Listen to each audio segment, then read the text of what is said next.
Welcome to Buckets. My name's Matt Moore. I'm the senior NBA writer for the Action Network. We're recording this on Halloween, so we're actually, if you go to youtube.com/the Action Network, we're all in costume, even though when you watch this, it'll be November 1st, and there's no reason for any of us to be wearing costumes. But it's Halloween, we're having a good time, and we're doing best bets for Friday, November 1st in the association. We'll do best bets. We'll break that all down from the Tommy John's home studios. We're going to talk about a few things on today's show. We're going to talk about the Bucks losing to the Memphis Grizzlies and if they are, in fact, done, as so many people want to declare. We'll also hit on the Paolo Banchero injury and what that means for the Orlando Magic. He suffers an oblique injury and will miss 4 to 6 weeks via Shams Charania of ESPN. Joining me tonight, I have the boxer, Bryan Fonseca. He's got the gloves, the mitts on. I've got sushi chef Joe Dellera. We're cooking. Who's cooking tonight? Raw fish, but that's not the point. That's very accurate. You're cooking up raw fish. We're cooking nothing. And I will let Andrew O'Connor Watts describe his costume. Hipster Clark Kent. Here we go. Okay. Only because I could only find a flannel. I don't have any other type of outerwears and the beard, I guess. But yeah, you probably could have done Arthur Morgan from Red Dead Redemption. That's true. Watts is wearing like a smart, clever costume, and I just have a frog hat on because I'm a dad, and that's what happens. And so like I'm with my kids trick or treating tonight, and there's all these like parents just walking around in jeans, and then there's me hopping down the street in the giant frog costume. I hope you hop. I did, in fact. Nice. The best part is that I also wore over my costume because it's cold. It's 40 degrees in Colorado. I did wear my Chiefs zip up here so that every Broncos fan could see what it looks like. Oh, so you were just Patrick Mahomes. Yeah, pretty much. Yeah. I thought you were Pikachu. There you go. Kermit, I get it because he's Kermit. I get it. Nice. Clever. Anyway, so the Bucks lost. The Bucks lost to the Memphis Grizzlies tonight. No Jaren Jackson, no David, no Bane, no Marcus Smart. Back to back. It's all bad, and yet the Bucks got just blown out in this game. Could not hit a 3-pointer to save their soul. Sorry, Jaren played in this game. He played 26 minutes. He's still on a little bit of a restriction. Ja played in this game too after last night complaining that people were putting pressure on them to play. And he was like, all right, fine, I'll show you. And then Ja went out and scored 26 points, had 10 boards and 14 rebounds for a triple-double. And I don't know what it is that he thought that he would show people, because now it's just going to be like, yeah, just do that. Like, that's fine. Just do that. Giannis Antetokounmpo in the loss, 37 points, 10 boards, 11 assists, plus minus of 0 in a game in which they lost by 23 points. That feels heavy. Yeah. Brook Lopez, minus 35. Damian Lillard, minus 29. It was rough out there for the Milwaukee Bucks. I will go to the completely neutral, not at all biased, not at all influenced by his Heat sympathies, Bryan Fonseca. And I will ask him for his thoughts on the Milwaukee Bucks and their early season struggles. They were plus 310 to make the play-in as of last week.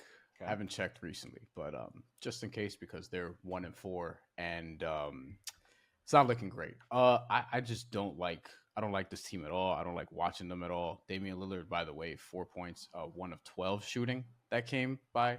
0 for 6 from 3 in this loss to Memphis. Listen, they're like the fact that they're starting Gary Trent Jr. and Taurean Prince, who was a big fantasy letdown this week, by the way, is strike number one. And then with Memphis being as shorthanded as they are, and we all kind of know, like, even with Memphis being shorthanded, it's like, are you really still going to bet the Bucks? Probably not in that spot. And they proved again why that's the case. This team is thin. This team is aging. And my concern was, listen, Chris Middleton, after last season, double ankle surgery. Like, one ankle surgery is bad enough, especially when you're in your 30s, entering your mid-30s. You've been an NBA All-Star, but you haven't been that guy for a while, and his minutes restriction has been there for the last couple years. And then you have surgery on both your ankles, and it's like there's just a lot that needs to go right for this team.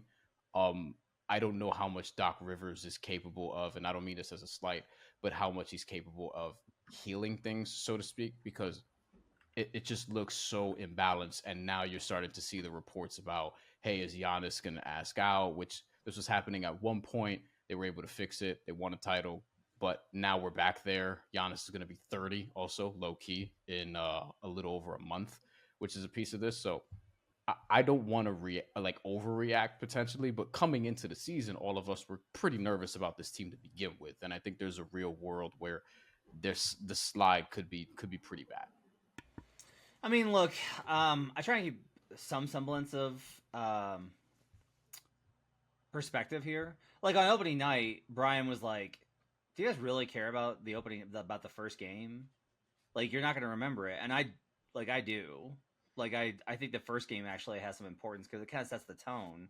And you'll find that these teams that surprisingly struggle, a lot of time, like, that's because they're just struggling. But what I don't pay attention to is the first 10 games is an indicator of what your season is absolutely going to be. Like, people are just, like, shoveling dirt on them right now. And I'm like, guys, if they had this stretch in the middle of January, you'd be like, God, the Bucks suck right now. It's a good thing that they still are on pace for 49 wins. Now, maybe they don't pull out of that because one of the things that happens here is you get so far behind the curve that the stress winds up fracturing your locker room. Like, I will just say this, like, I don't have a lot of faith in Doc Rivers being the one to pull them out of this. If this is Bud, I'd be like, they're fine. It's fine. They'll be fine. Mm-hmm. But it's not, because they fired Bud, and then they hired Griffin, who was somehow the worst of the three. Like, they hired someone who they have started like this, losing to the Bulls and the Grizzlies, and I'm still like, well, the good news is they just still don't have Griffin. Like, that's how bad he was. That's a warning sign. I don't think that they're dead. Joe, like, how do you approach, like, I don't think this is a buy low spot on the Bucks at all. But I also don't know that, like, I want to be like, ooh, yeah, they're going to miss the playoffs, like, overreacting just because I think people are tired of them, and that's partially feeding into this. Also, sorry, Joe, we'll let you go. Just one thing. One of the things I've loved most is every Heat commentator that has any sort of affiliation with the Miami Heat has weighed in on the Milwaukee Bucks situation in the most condescending tones. Like, oh man, it's tough to see it. You know, it's just not working there. That's really rough. It's the most condescending, patronizing shit I have ever seen. And still, I will maintain that the offer for Dame wasn't good enough. And the Heater, I would still definitely take the Bucks to make the playoffs over the Heat if it was head to head. Joe, what do you think about the Bucks? I just love, Matt, that you gave all that serious analysis with a frog hat on. Just great. Ribbit. Please. I think I do think that, like, Milwaukee's in a bad spot. From I would say, like, almost from like a morale perspective, right? Like, it can't be good. It can't be great right now in the locker room. But looking at, you know, even dunks and threes before this game to the Grizzlies, which they shouldn't have lost, but they're still plus 0.2 in adjusted net rating. So, like, they've played a relatively okay schedule. Like, they're just kind of having some bad results. I think there are some new pieces here that I think need to get that they need to kind of acclimate themselves to, like, incorporate into the rotation. Still don't have Chris Middleton. I hate to hinge things on Chris Middleton at this stage because of Chris Middleton's health. Like, he just has not been a consistent player for Milwaukee at all. But the thing is, like, you can't take them to miss the playoffs because they're not going to fall out of the play-in. Like, I don't see a world in which they fall out of the play-in. And if they are in the play-in and you have Giannis Antetokounmpo and Damian Lillard, like, you're not losing. You're going to get out of it. It'll be okay. Unless the Sixers are also somehow in the play-in because they just want to rest everybody forever. But maybe that's like your one problem, right? But I think that either way, like, they would be able to get out of the play-in. I think that you could just wait. Like, I think that this is definitely a team that you can wait and see how do they mesh together, how does everything work together, and depending honestly, like, on the path in the playoffs. Like, if you're looking at it and, like, let's say they're the 7 seed and you're like, well, like, they're not going to play Boston. Maybe that's the time to buy. And you go, like, all right, like, I think maybe this is a good opportunity. Or, like, we can see going into the playoffs, it's like, hey, like, they're pretty locked into the 6 seed. Still not going to play Boston until the conference finals. this might be a good buy. Like, just now is not the time to buy when like the sky is falling. And even if they are like lower in the standings, like I want to see a couple more things. Like I want to see how this kind of shakes out. I think they'll be okay, but a lot of that just has to do with the fact that you have Giannis, you have Dame, you have a lot of big name pedigree. But we have to just see kind of how it shakes out. But I'm not interested in buying at this specific point in time. Watts, do you have any interest in buying in on the Bucks in a low spot? Not right now. Even if you wanted to wait a week, that might work out. They have Cleveland twice in a row, Utah, then the Knicks and Celtics. So kind of a rough schedule the next week even as well. This could get really ugly pretty fast. But even in that case, like you said, the locker room could kind of go to heck or hell if since we're allowed to swear on here. It just looked language. Yeah, sorry. Language. I know it's Halloween. I got excited. I'm Clark. so sorry.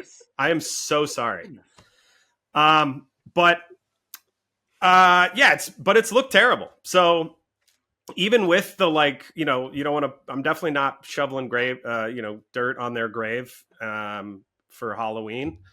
But it still looked terrible. They're 22nd in net rating. They're right sandwiched between the Wizards and the Blazers, and they haven't really played that tough a schedule. So it's definitely not great. Okay, elsewhere, Paolo Banchero is going to miss 4 to 6 weeks with an oblique injury for the Orlando Magic after scoring 50 earlier this week versus the Pacers. Suffered it in the loss to the Bulls, which sucks. The Magic offense the numbers are catastrophic without Paolo on the floor. So this season, when Banchero is on the court, the Magic have a 115.5 offensive rating, which isn't elite, but it's very good. It's way better than last year. Like, it's very good. When Paolo Banchero is on the bench, they have a 95.8 offensive rating. 19.7 points worse per 100 possessions. Jesus. They can't score for shit when Banchero is not on the court. That's probably not great for them. However, I will just say this. It's 4 to 6 weeks. You can get through this. The way the schedule is set up this year, I noticed this. Teams have fewer games before Thanksgiving, more games between December and the All-Star break, and fewer games from the All-Star break to the end of the season. They made it light, heavy, light. That's how it goes. And so, what I do want to talk about this though with Watts in a second, but I'm not buying Magic unders. I'm not out. I'm not I'm not. Ooh, they're a mega fade. They're still going to be tough. They'll figure this out. Will they have worse losses? For sure, but I don't expect them to fall off a cliff depending on who they play. They can't compete with the big boys, which is why this first game is going to suck. But in general, the Orlando Magic are probably still going to be okay until Banchero gets back. This isn't devastating. Joe, what are your thoughts on it? So their offense is going to be really bad. I'm with you. I would be very nervous about their win total, to be honest with you, for the regular season, just based on the fact that, every game matters when you're betting a win total. So whether it's now or later or whatever, if the offense looks terrible now, it's problematic.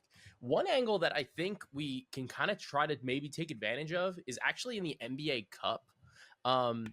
Stole it. I was going to go to Watts because it's his thing, you motherfucker. That's what happens. You had me late. I don't know. I'm just but I was going to say the NBA Cup, and I can kick it to Watts too, but the group A is the Knicks, the Sixers, the Magic, the Hornets, and the Nets.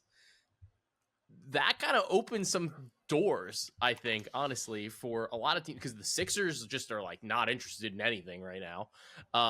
The Magic I don't think are going to be very good. The Knicks are the favorite, clearly. Are we interested in the Hornets or the Nets? The Hornets are 14-1. The Nets are 50-1 to win the group. I think it's probably a little crazy, but the Nets are kind of playing good ball. like not to turn the Magic into the Nets, but you know, I think there might be a little bit of value there. Okay, Watts, what do you think? I like where your head's at, Joe. I think what you want to do with the NBA Cup is target these weak groups. Like the West Group A, I believe it is, the one with the Rockets. That's a weak group. I'm targeting that group. So now, Joe makes a great point. East Group A with just basically just the Knicks, who are still figuring things out.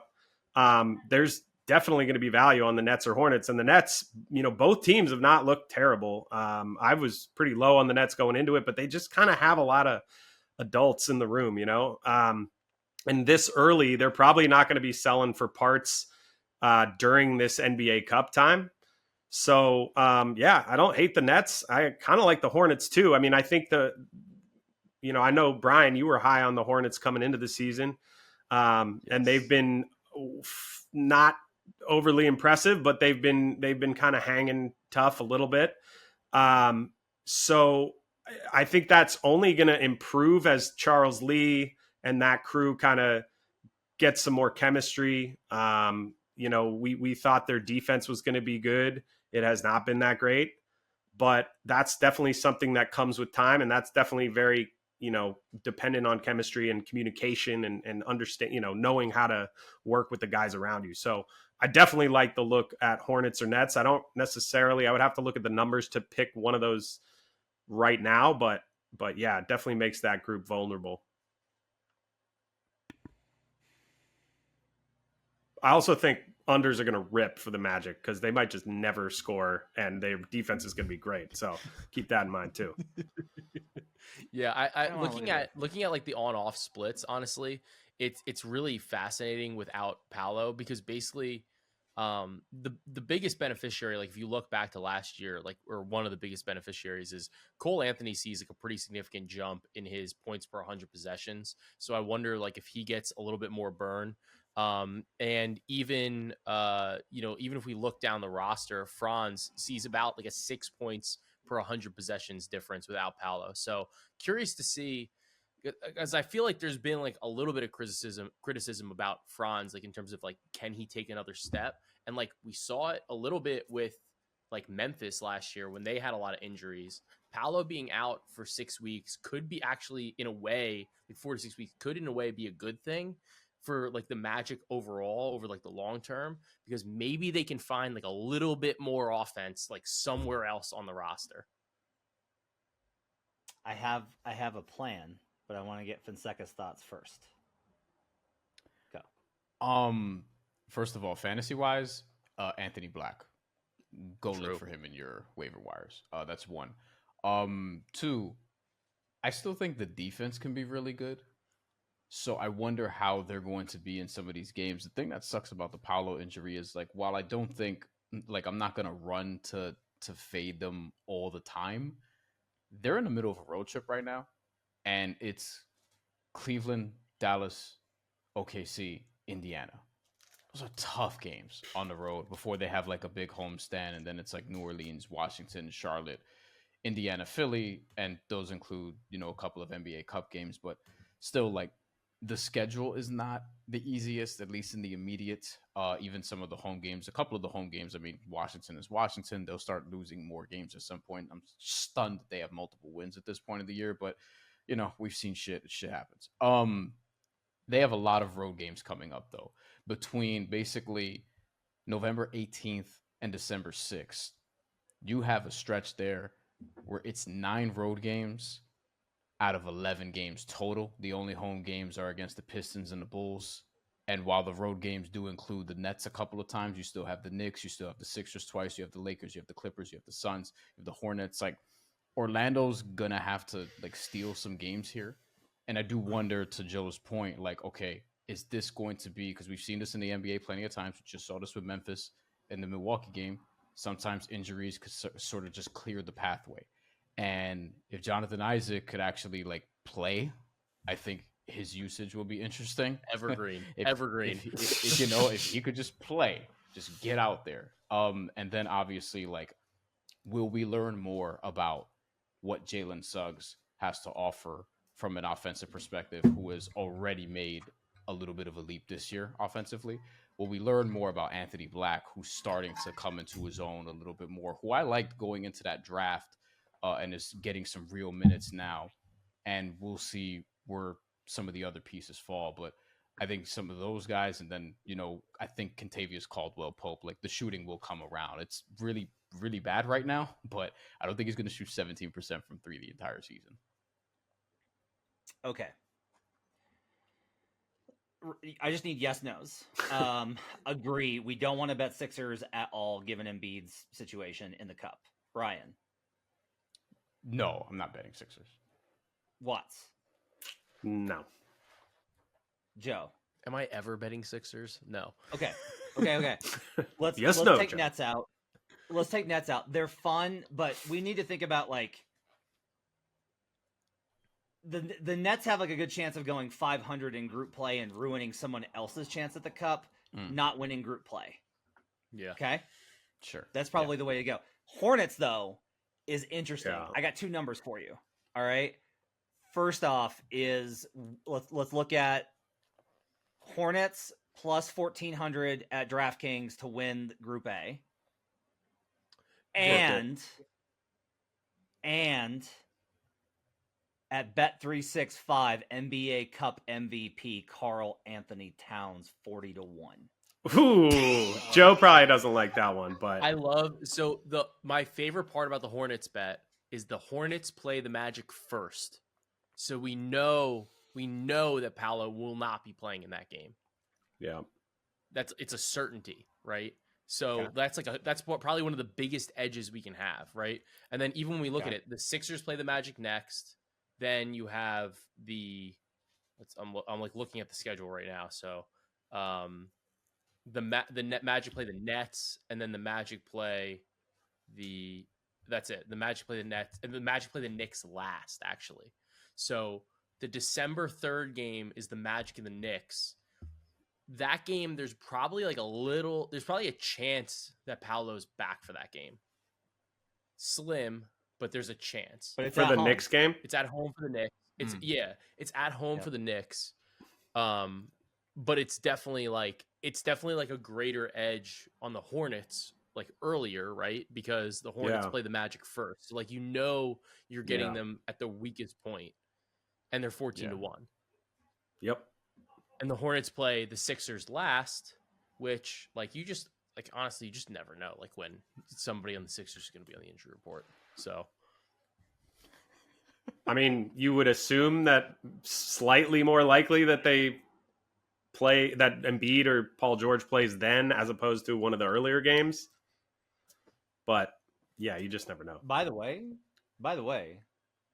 just we were talking about the Bucks. They're still favored to win Group B, plus 150. Ugh. Who's in that group again?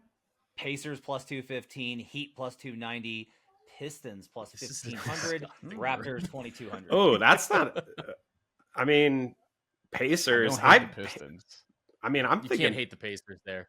Pacers, we saw them go to the. I mean, yeah, dude. That's the Pacers back-to-back East Cup. Yeah, champs. that's exactly the type of front runner type thing that Hallie would care about, right? Sorry, my Knicks fandom's coming out a little bit, but so here's my thing: you want to look at like offensive teams, right? Pacers, high offense, like that's why they could go back to back, I think, and that's why they're probably the more valuable look because because of point differential. So you want like points scored, right? You want the offensive teams. Those are the people I'm looking at. So I would rather have the Pacers than the Pistons because they're the Pistons. But I guess it depends on the numbers. What are the numbers at right now? 150. This is DraftKings. 150 for Bucks. 215 Pacers. Heat plus 290. Pistons 1,500. Oof. Raptors 2,200. Pacers, Pistons, or nothing. Yeah, for sure. Yep. Yeah, you definitely don't want the Raptors. Just throwing this out there. A Hornets Pacers group. Yes. Oh yeah. 46 Yeah. Oh, I'm listening. Yeah. Brandon Miller questionable to return Friday. Okay. That's what we need. But yeah, that Karl Anthony. If you bet, I feel like if you bet Hornets group win, Towns 40-1 Finals Cup MVP. I don't think that's bad. But what if it's Brunson? That's like that's the thing. It's like I think it probably just gets into the fact that like if the Knicks are gonna win, you need Cat to be awesome. I think too. Like you need the offense. Like, so probably a lot. But is he going to be more awesome than Jalen Brunson though? Yeah, but Brian, here's the thing: if we get the Knicks to the semifinals and we have a 40-1 ticket, just bet Jalen. We'll just hedge. Yeah. But if we like the Knicks lie of the land, we're still in a great position to. Is there a big drop off to Brunson if you sub Cat for Brunson in that? It's 14-1, so you can do 14-1 on Hornets and Brunson. Yeah, I wouldn't necessarily put the 40-1 in the parlay, just because the. Not parlay. Okay, all right. No. I'm saying what we're gonna do is we're gonna take Sixers out, we're gonna take Nets out, and we're gonna take Magic out because of Paolo. Got it. Yes. I see. So if we remove those 3 teams from the cup, and we are left with Knicks, who. If the Knicks win the group, we're gonna like their chances to win the whole thing. I mean, the Knicks are 11-1 to win. Like, there's no reason to bet Brunson for like an extra. Right. Yeah, for sure. 300. No. Yeah, that's true. So that's true. All right. Okay. Let's do some best bets. Let's do this. Let's go around the horn. We'll give our best bets, and then we will give the caps on them. Let's start with Joe Dellera, who is never going to bet another spread ever again after he bet one for best bets and it lost by 30. So he's going back to the tried and true thing. Staying on brand with a prop for the New York fucking Knicks. We've got Carl Anthony Towns, the big bodega cat, Mr. Cat, all of these things, the big purr, if you will, over 20.5 points. The dude just balled out the other day. 44 points against Bam Adebayo and the Miami Heat. I say Bam Adebayo specifically because he's such a great defender. And Karl Anthony Towns cooked his ass. He cooked him more than I'm cooking the sushi. And let me tell you, he's going to stay hot against the Detroit Pistons because he's gone over against the Detroit Pistons every time he's played them over the past couple of years. 21, 24, 27 points. I think a lot of it has to do with the matchup. It's a good spot for him against a guy like Jalen Duren. As a guy who's able to space the floor. I think that Carl kind of needed that like huge game where, he was able to really put up a ton of points, get a lot of usage, get a lot of shots, which was the biggest thing. So he took 25 shots. It was almost more shots than he took combined in the first 3 games. I think that was something that Tibbs, the team, has talked about a ton, and they're saying we have to get him more shots. That's the whole point. Like if we have him, like the defense obviously is going to be the defense, if we want to call it that. I'm going to say defense in quotes, right? We have to get the shots. That's the most important thing. So this 20.5 I think is just too low, especially given the circumstances, right? So the Knicks obviously don't play at like a super fast pace, and neither does Detroit. But when we look at what Detroit does from a like shooting perspective, they give up a ton of 3-point opportunities. And I think this is going to be a great opportunity for Cat to be able to stretch the floor, get some of those pick and pop threes, and really excel once again and build off of that strong performance in the last game. So I like over 20.5 points. Like I said, he went over in all 3 of the games recently against the Detroit Pistons. Let's keep up the strong shooting, and Cat over 20.5 points. I don't know, man. Pistons have better coaching than they did. Duren is better. Stewart's about the same. He should kill Stewart. Paul Reed's good. I don't know. I just think he's gonna get minutes. I think the bigger thing here is you just had Karl Anthony Towns drop 40 in a dominant performance versus the Miami Heat and Bam Adebayo. The most Cat thing is for him to follow that up by shitting the bed versus the that's the Heat are also a smaller team than the Pistons. You mean shitting the litter box? It's honestly a fair point. It's a fair point. Nice. Thank you, Watts. Yeah, it's a fair point. I will say though, from like a scoring perspective, I just think a lot of it's going to come from the perimeter. I think he's going to have a great opportunity there. He scored really well in the paint against Miami and got like 10 second chance points, which I think is obviously important. But to me, the biggest thing is that he's going to take a little bit more threes in this spot. He finally was able to get up a couple more looks. Like he took 5 threes, which is better than he was taking before. He took 2 and 2 until he finally took 5 against Miami. I think against Detroit, this is a spot where he's going to want to be able to take more threes. They're going to want to try to stretch the floor a little bit more. Against Miami, the way that they play defense, it was a good matchup for him anyway. But I do think that they are trying to make like a conscious effort to get Cat significantly more involved in the offense because they know that's really the way to unlock everything else for them. Well, and he'll get bad if he's not. That'll get really awkward for everybody. Yeah. All right, let's go to Watts. And Watts, you got that Portland team total under 105.5. Yeah, I mean, it's honestly a pretty simple one. We got the best defense in the league versus the worst offense in the league. OKC rocking a 91.3 defensive rating, and their opponents are 0-4. Basically, the under has hit in every single game that the Thunder have played in, and they're allowing just 94.8 points per game to their opponents. The Blazers, like I said, worst offense in the league. That's schedule adjusted over at Dunks and Threes, 2 and 3 to the team total. I just don't think this team is good, and that's because of their offense.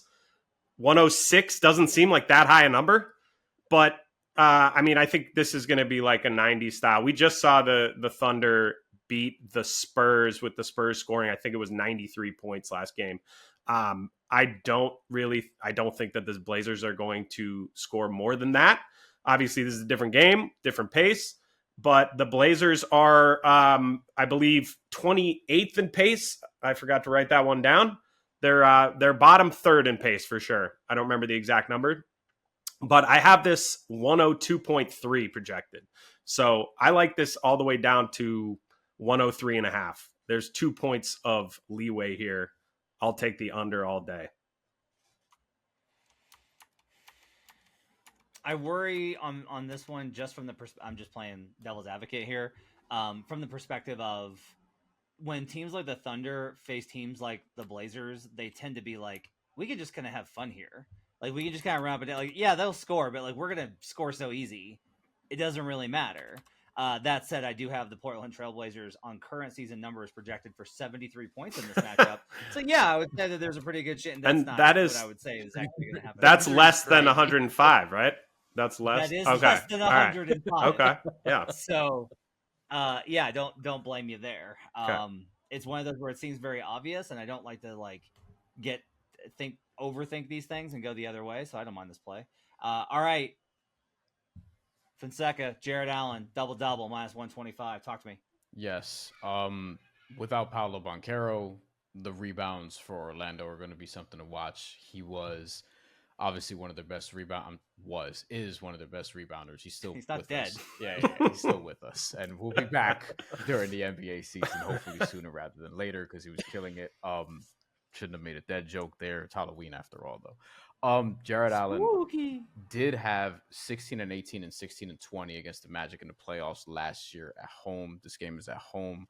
Obviously, very similar team this year, as expected, doing very well under Kenny Atkinson. His mans, who I've said this here before, but drafted, developed, wanted him to start, and Kevin Durant and Kyrie Irving were basically like, yeah, we want DeAndre Jordan to start. So get the fuck out of here. And now Jared Allen is thriving. Again, this season has had multiple double-doubles. He destroyed the Lakers last game, if people were watching. Ended up with 20 and 17, was destroying them on the glass. And, this is Anthony Davis we're talking about. So I think it's a good matchup here. My only hang-up would be like, Mo Wagner, is he going to get a minutes increase? He probably should, at least a little bit. And he's somebody who is going to gobble up a bunch of rebounds, but by percentage of all the Orlando Magic's relevant players, yeah, Paolo Banchero is up there in terms of rebound percentage. And I think Jared Allen's going to be able to exploit that more than Evan Mobley, because while Evan Mobley has taken a step forward, Jared Allen is just a better rebounder and is going to be more active on the glass while Evan Mobley does other things. So. Yeah, it's interesting, right? Because like Allen's gonna get checked by WCJ and Isaac and Mo Wagner, who's a beast. Like he's just really physical. Yeah. But Jared was so good in that Lakers game. He was awesome. so good. And against the Knicks, he destroyed Anthony Davis in that game. Yeah. Yeah, I like this play. I like this. I think this is good. Double. You can get -115, by the way, at Bet365. Hopefully that's still the case by the time this is up, because I feel like that's something that could go to like 140 pretty quick. Watts, pull up your projections while I talk for a second. Yep. And I need you to pull up the Knicks, Pistons, and Cavs and Magic games. Got it. Because we're going to do a little parlay here, fellas. You got it. I love From it. the Tommy John's home studios. I love we're it. going to start with, so Watts, I have Knicks, Pistons. I've got this projected at 10. 210? On the Oh, spread. 10. Sorry. Yeah, got it. Are you doing spread projections? Yeah. No, for some reason I thought you were talking total, but yeah. You got it 10 for the Knicks? Yeah. I do not have it. I have it a lot shorter, not in range to play either side. I have it like +5 for the Pistons, but that would be a no play for me either way. Before the Paolo injury, what did you have Cavs Magic at? Ooh, before I did already account for What do it. you have it now? It's fine. What do you have now? I actually still have this Magic without Paolo, but I don't grade him that highly. He's not worth that much to this on the spread to me. I'm kind of intrigued by the Magic here, to be honest, with that star player out theory that I abide by. That failed me miserably today with the Jazz. Yeah, the star player out theory. Yeah, I think this is honestly a good spot for the Magic. I hope that didn't destroy your parlay vibes, but yeah, no, it's completely destroyed it. It's fine, Watts. Thanks for helping me out here. I appreciate you coming through as always.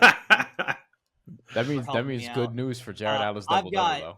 I've got Knicks on both of these. Yeah. Look, the Pistons are coming off their first win of the season, and New York's coming off of a really good win. It's a road game, but I get it. I understand that. However, like this to me feels like the Knicks are going to be able to kind of outclass them, and the Pistons have had a hard time when they're not able. Like they need to be able to. The Knicks are good, and the Pistons, I don't think when they're outclassed, they're just kind of outclassed. Like there's just got teams I can't punch the weight of. Magic, I did have this as leaning Magic before the injury, but after the injury, I don't. Based off of preseason prior power ratings. So my point here, Joe, do you feel like? Let me ask Joe, because Joe's 82-0. Joe, are the Knicks gonna win this game? They should. Okay. Are they gonna cover this game? My thoughts are that from like a advanced metrics perspective, the Knicks are 6th in adjusted net rating, and the Pistons are they're that far down the list. They're 25th. So the Knicks are gonna win. All right, we're gonna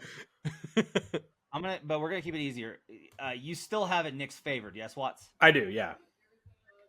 Okay. Yep.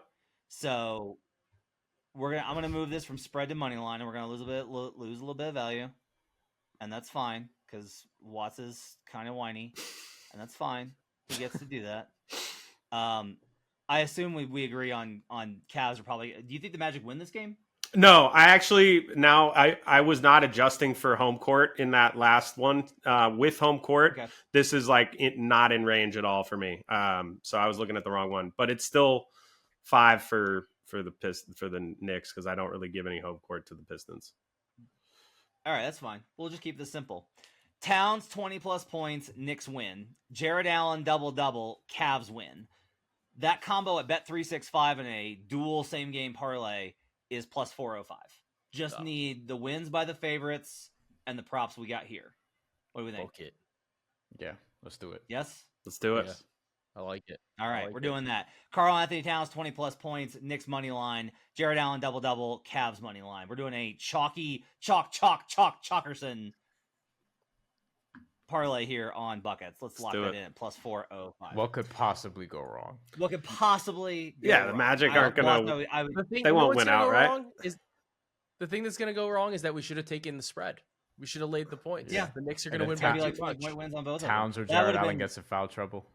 That would have been 905, by the way. if we did I like- love that you already know. Yeah. Let's do fine. No, it's fine. Watts ruined it. That's fine.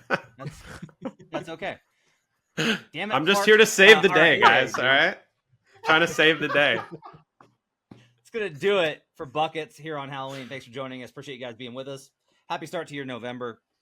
My thanks to David Payne for producing this episode, as well as Brady and the video crew getting this up at youtube.com/The Action Network. Download the Action Network app to get all of our plays as well as our pro subscriptions. We'll see you guys again. No Brandon Anderson episode this week. He's dealing with some family stuff. We'll see you guys again on Monday for Future Jays. Thanks for joining us. Till then, let's get buckets.